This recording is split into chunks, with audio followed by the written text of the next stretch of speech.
और जैसे ही हम इतनी स्वार्थपरता में गिर गए कि दूसरे के दुख दर्द की पहचान भूल गए, अपने माँ बाप के आँखों के आंसू भूल गए, वैसे ही हमारी ज़िंदगी नर्क बन गई। और ऐसे लोग जो इस भाव में जीते हैं कि हमें क्या, हमें तो अपने से मतलब है, जब वे लोग मृत्यु शैया पर होते हैं, जब उनका आखिरी पल होता है, तो उसके दुख का आप अंदाज़ा नहीं लगा सकते। उसके आँखों के सामने वो सारी दृश्य आ जाते हैं और वो आदमी उस वक्त कहता है कि मैं जा तो रहा हूँ दुनिया से, लेकिन मुझसे ज़्यादा दुखी कोई नहीं।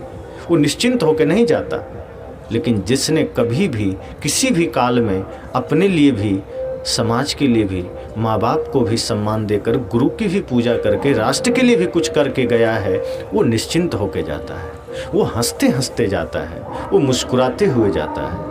तो इसलिए मैंने कहा कि आज हर माँ बाप की कोशिश होनी चाहिए कि आपके जीवन में भी वो नैतिकता हो, आपके जीवन में भी वो संस्कार हो, ताकि आप अपने बच्चों में उसे ट्रांसफ़र कर सकें, उसे परिवर्तन, अपने बच्चों में भी एक परिवर्तन दे सकें।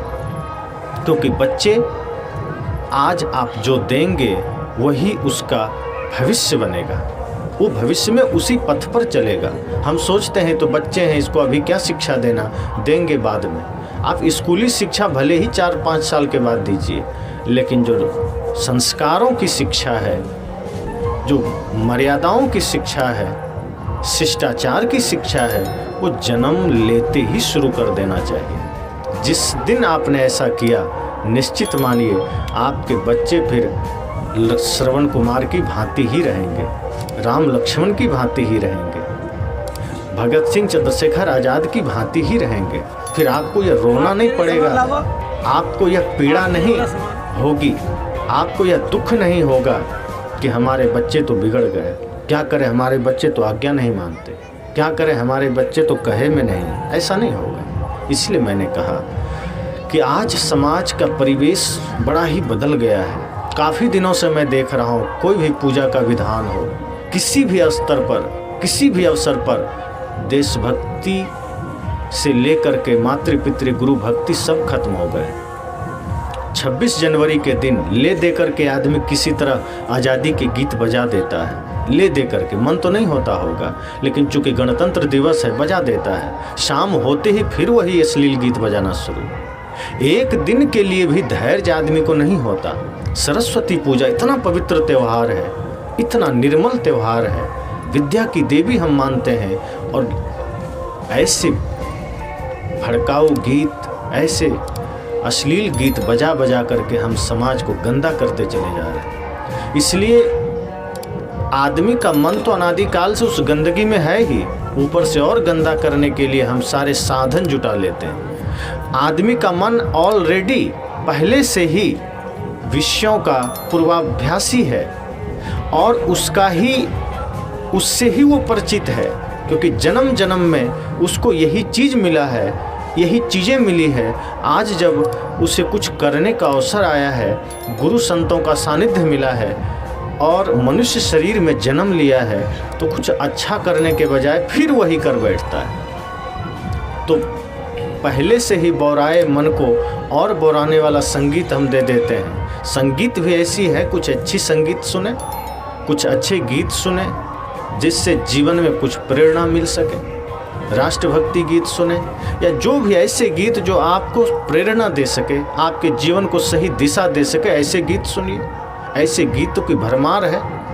ऐसे गीत जब आप सुनेंगे, जैसे इंसाफ की डगर पे बच्चों दिखाओ चल के, अगर ऐसे गीत हम सुनते हैं तो आपके जीवन में प्रेरणा मिलती है। या फिर एक अंधेरा लाख सितारे, नादा है जो जीवन से हारे, ये सब है फिल्म के ही गीत, लेकिन जब आप इसे सुनते हैं तो आपको एक प्रेरणा मिलती है, एक शक्ति मिलती है। तो गीत हैं, लेकिन हम उन गीतों को सुनते हैं, उन गीतों को बजाते हैं जो विकृति पैदा करती है।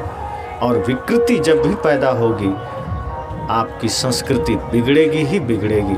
इसलिए आप सबको पुनः सरस्वती पूजा की हार्दिक शुभकामनाएं। और जितने लोग भी मेरी बात सुन पाए, और चूँकि अब यह वीडियो YouTube पर जब जाएगा तो उसके द्वारा बहुत से लोग सुनेंगे। सोचा तो था मैं इस सत्संग को लाइव करूं, लेकिन मैं रिकॉर्ड कर लिया, ये कल से परसों तक यूट्यूब पर चला जाएगा, तो उसमें फिर काफ़ी लोग देख लेंगे। और जहाँ भी ये सुनेंगे, आप लोग जो यूट्यूब के माध्यम से बाद में सुनेंगे, सब लोग यह कोशिश करेंगे कि हम जीवन रहते होश में जिए, क्योंकि गलत जो भी होता है वो मूर्छा में होता है, बेहोशी में होता है। जो आदमी होश में होगा वो गलत नहीं कर सकता। जब हम जीवन को होश में जिएंगे, जब जीवन को हम जागृत अवस्था में जिएंगे, तो आप भी सुखी रहेंगे और आपके बच्चे आपसे एक ऐसी शिक्षा ले सकेंगे, एक ऐसा संस्कार ले सकेंगे जो आपका ही नहीं, राष्ट्र का भी नाम ऊंचा कर सकेंगे, एक राष्ट्र निर्माण में एक अच्छी भूमिका निभा सकेंगे। तो यह नैतिक दायित्व तो हर माता पिता का है, गुरु का है, संत का है, हर अगुआ का है कि हम सिर्फ ध्यान साधना की बातें करके न निकल जाएं। समाज में फैले व्याप्त जो वर्तमान में जो कमियां हैं, जो बुराइयां हैं, उस पर भी हमें ध्यान देना है, उस पर भी हमें चोट करना है और जहां तक हो सके उससे ठीक करने का प्रयास करना है। अगर एक आदमी भी बदल पाया, एक आदमी में भी परिवर्तन आ पाया, तो सोचिए कितनी बड़ी बात है। एक व्यक्ति अगर बदल जाता है, सोचिए एक सदगुरु कबीर अकेला पूरी दुनिया में कितनी बड़ी शिक्षा दे पाए। उसी तरह अगर एक बच्चे में वो संस्कार, वो गुण धर्म आ जाएं, वो मर्यादा आ जाए, वो संस्कृति की शिक्षा आ जाए, वो धर्म की शिक्षा आ जाए जो इंसानियत से प्रेरित है, जो मानवता से प्रेरित है, तो सोचिए वो एक अकेला इतिहास बदल सकता है। अगर ऐसे आप एक व्यक्ति को बदल पाए, तो सोचिए कहीं वो एक को बदल पाया तो जीवन में कितना बड़ा परिवर्तन होगा, कितना बड़ा बदलाव होगा। हम सबको इसी परिवर्तन के लिए जीना है, इसी बदलाव के लिए जीना है और कोशिश करना है कि अंतिम सांस जब निकले तो इस जीवन में माता पिता गुरु के प्रति सेवा का भाव, समाज के प्रति, राष्ट्र के प्रति समर्पण का भाव ही बस रहे, दूसरा कोई भाव ना रहे। जिस दिन आपने यह सोचा कि हमारे जीवन में अंतिम श्वास तक जय हिंद ही रहे, वंदे मातरम ही रहे, माता पिता गुरु की भक्ति और वंदना ही रहे, तो सोच लीजिए यह सोच ही आपको महान बनाएगी। क्योंकि जब हम सोचना शुरू करते हैं तो वही सोच फिर हमारे कर्म में उतरने लगता है। जब हम किसी चीज़ पर सोचते हैं, जब हम विचारते हैं बार बार, तो फिर वो हमारे कर्म बनते हैं और वही कर्म फिर आपके जीवन की ताकत बन जाती है, आपकी पहचान बन जाती है। तो ऐसी ही कोशिश हम सबको करनी है।